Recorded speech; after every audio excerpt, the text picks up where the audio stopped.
The street was ordinary in the way danger often is. A row of modest homes holding in the humid night, laundry lines bowing under tired shadows, a street lamp whistling a tune only moths remember. One house kept its curtains shut even when the air begged for a crack. Its lawn was a disciplined green rectangle, trimmed with the kind of patience meant to make the world notice nothing at all. Neighbors would later say that some nights, if you stood very still, you could feel a faint hum in your ankles, as if the earth were clearing its throat. No one named it. People do not name the noises of their own foundations. Inside, men moved with the deliberation of clockmakers. They whispered because the dark demanded respect. A headlamp beam caught the edge of a folded map on the wall.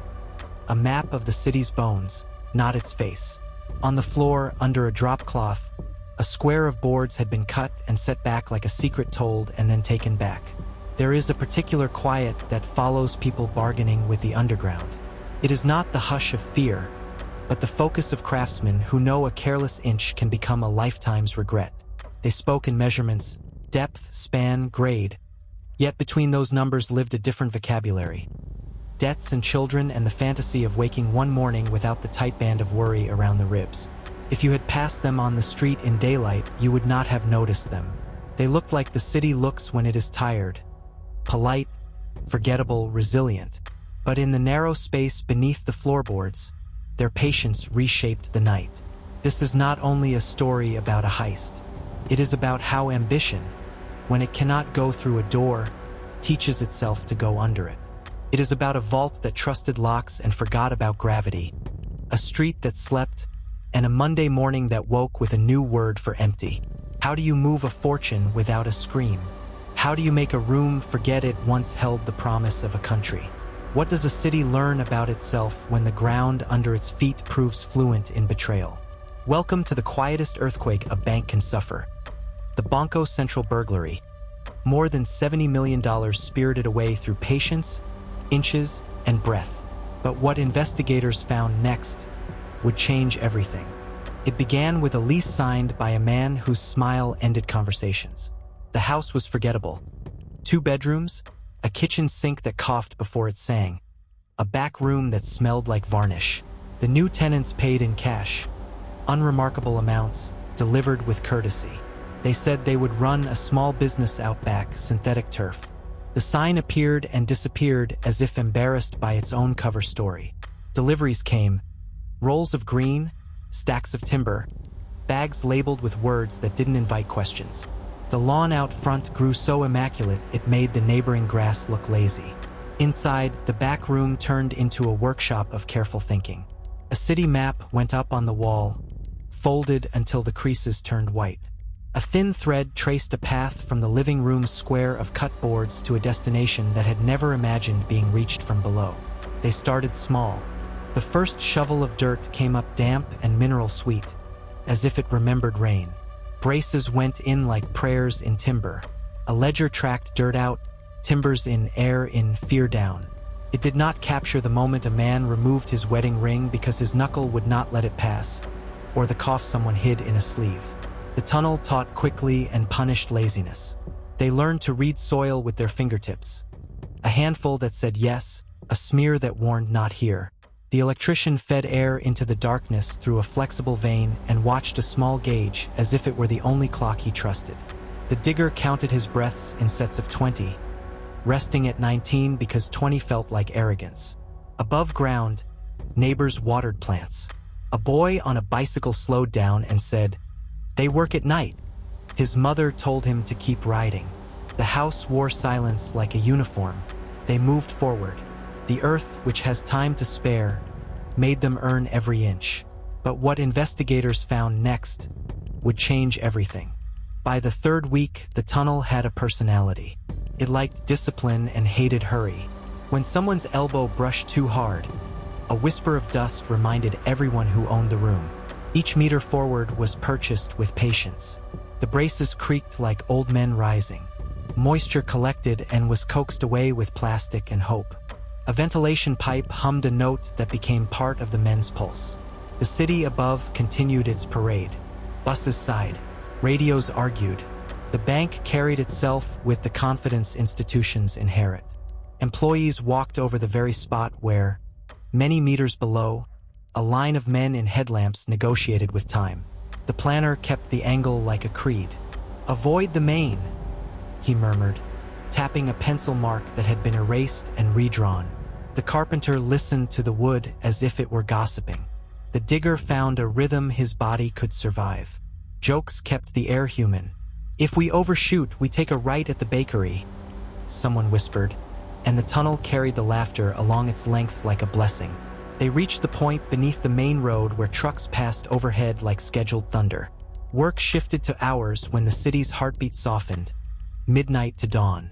One night, the planner touched the ceiling and felt engineered resistance, a uniformity no soil could muster. He did not say it out loud. He set his tools in a row the way people line up prayers when they are almost ready to ask for the miracle. They were almost there. Weekends lower their guard. Friday wore relief. Saturday promised noise. Sunday promised forgiveness. Somewhere in that arc, a gap opened. They measured twice and then a third time because humility keeps tunnels standing. Tools were wrapped in cloth. Sleep arrived in scraps. At 2 in the morning, the tunnel became a chapel. The chisel met the ceiling with a polite knock. Tap. Pause. Listen. A coin-sized hole kissed the dark and exhaled cool. They rose into a room that had never planned on hosting them. It did not scream. Shelves stood in neat rows, a choreography of contained confidence. The men looked, not greedy but astonished, the way people look at an ocean for the first time and think, so this is how large the world can be. They had rehearsed a cadence with cardboard and tape. Now the cardboard had faces, brick by brick, box by box, down through the mouth, along the tunnel's throat, into the house that pretended to sell turf. Time split into units of lift, pass, step, return. Silence carried weight. Who decides when enough is enough? The stacks shrank until the room felt wrong in a new way. They sealed the mouth again with a precise lie. The patch sat flush, a stage prop committed to its part. Dawn touched the street. The men washed their hands and did not look at each other for long. The lawn waited for compliments it did not want. They had done the thing stories say cannot be done. The city stretched and asked for coffee. Monday arrived with its rehearsed routine. Security nodded. Doors welcomed. Coffee hissed. The vault door spun and the room blinked awake. First, nothing screamed. But absence has a smell. A manager frowned and took 2 steps that felt like 2 decades. Minimal is a choice. Empty is a verdict. The floor held too much space. Someone said call in a voice that sounded borrowed. Phones carried urgency like a fever. Then eyes found the square of floor that didn't match. Not a hatch, a scar. The patch lifted and breathed damp air into Monday's throat. Flashlight beams fell into a mouth that should not exist and found timber, regular and arrogant in its competence. Numbers ran the building like rumors dressed as facts. Too small, too large, no larger. The real number was nausea in a country's stomach. Photos were taken because cameras prove that reality is, in fact, misbehaving. Outside, buses paused. Radios loved their new words. Vault, tunnel, unprecedented. Inside, an investigator looked into the hole and saw not darkness but a line. A conversation someone had been having with the earth at whisper volume for weeks. Midway through this case, and if you're still with me. If the lifted patch and the breath from below made your heart lean forward. If you're still here, subscribe, because stories like this deserve more eyes and more voices. Investigations start with disbelief, then inventory, then humility. You count what is, estimate what isn't, and accept that the story will not respect your schedule. They measured the tunnel and admitted, privately, that its builders were not amateurs. They knew what they were doing, someone said, and the sentence tasted like admiration and ash. The house with the perfect grass could not hide in a gossiping city. Neighbors remembered deliveries, odd hours, a sign that came and went. Inside, the back room held its ghosts. A faint rectangle on the wall, hairline scratches in the floor, a drawer with screws that didn't match. Bandages in a cabinet suggested bodies trying to keep up. The best investigators are part geologist, part therapist. They touch a wall and read the story trapped in its paint. They ask a question and then wait long enough for the answer to get embarrassed and tell the truth.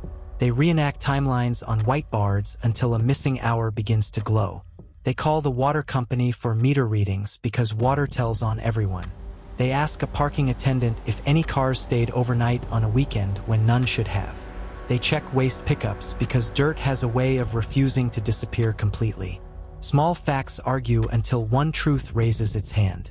Nothing glamorous, just patience and a willingness to be bored longer than anyone else. The police listened to the street until the street remembered details. A hardware clerk recalled a customer who loved to talk angles. A delivery driver joked about the heaviest soil bags he had ever met. A bar owner told a story about new money that did not know how to sit quietly. They followed the money like you follow a river after a flood.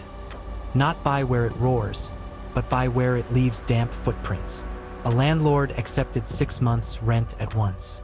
A car lot manager shook hands that squeezed too hard. A cousin's cousin bought a ring the color of bad decisions. Inside rooms that smelled like coffee and old carpet, names went on whiteboards with arrows. Some doors opened politely.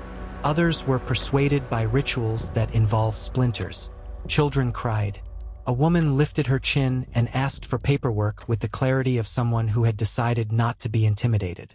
People talked for 100 reasons. To save themselves, to protect someone else, or simply because silence had grown heavy.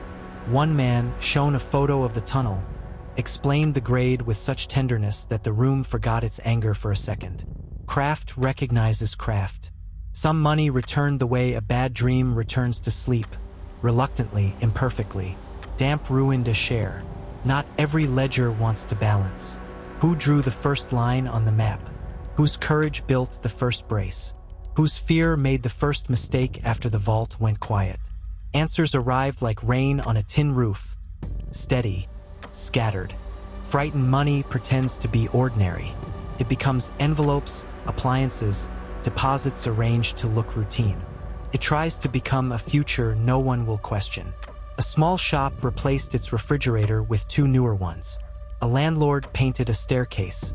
A jewelry store saw a customer who stared at himself in the glass more than at the chain he bought. Investigators mapped purchases that argued with paychecks. They traced the blooming trail through neighborhoods that had learned how to notice without reporting. They relied on patience, not magic. The spreadsheet discovered its own story cell by cell. Not every trail led to a suspect. Some led to ordinary people who had taken cash because cash stood between them and eviction, between a diagnosis and a refill, between a child and a school uniform. The law distinguishes. Hunger rarely does. Detectives learned to separate opportunists from architects, to keep compassion in one hand and persistence in the other.